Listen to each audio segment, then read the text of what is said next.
আমার নাম কালিল সুলিভান। আর ডক্টর জাকির নায়েক বললেন যে শেষ নবী হলেন নবী মোহাম্মদ। আর আমার বন্ধুরা আমাকে বলেছে যে যীশু খ্রিস্ট আবার আসবেন। এই কথাটা কি সত্যি? ভাই, আপনি প্রশ্ন করলেন যে মোহাম্মদ সাল্লাল্লাহু আলাইহি সাল্লাম হলেন শেষ নবী, শেষ রাসূল, কিন্তু তার বন্ধু যীশু খ্রিস্ট আবার পৃথিবীতে আসবেন। এই কথাটা বাইবেলও বলা আছে, যীশু খ্রিস্ট আবার পৃথিবীতে আসবেন। কোরআনের বেশ কিছু আয়াতে এই কথা বলা হয়েছে, যেমন সূরা মাইদার 116 নম্বর আয়াতে বলা হয়েছে।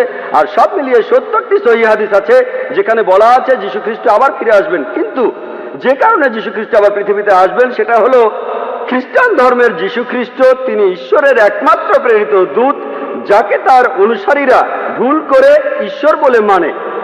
আর কোন নবী নেই যাকে তার অনুসারীরা ঈশ্বর বলে ভুল করেছে।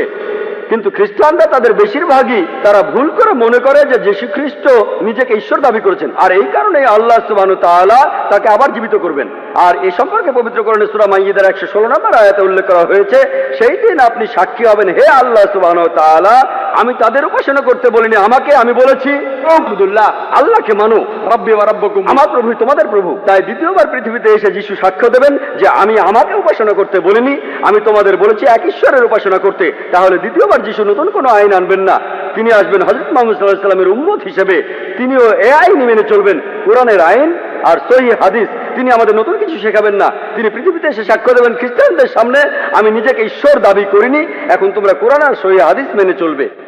আপনি বললেন যে শেষ নবী হলেন নবী মোহাম্মদ, আর তারপর যীশু আবার হ্যাঁ ঠিক, দ্বিতীয়বার তিনি নতুন নির্দেশ আনবেন না। রাসূল মানে যিনি কিছু নির্দেশ পান, তিনি দ্বিতীয়বার রাসূল হিসেবে আসবেন না।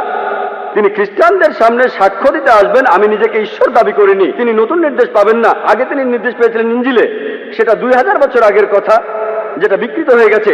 তারপর মুহাম্মদ সাল্লাল্লাহু আলাইহি সাল্লাম আসলেন। তাই যখন যীশু খ্রিস্ট এই পৃথিবীতে আবার ফিরে আসবেন, তিনি কোরআনের এই নির্দেশই মেনে চলবেন আর মুহাম্মদ সাল্লাল্লাহু আলাইহি সাল্লামের উম্মত হবেন।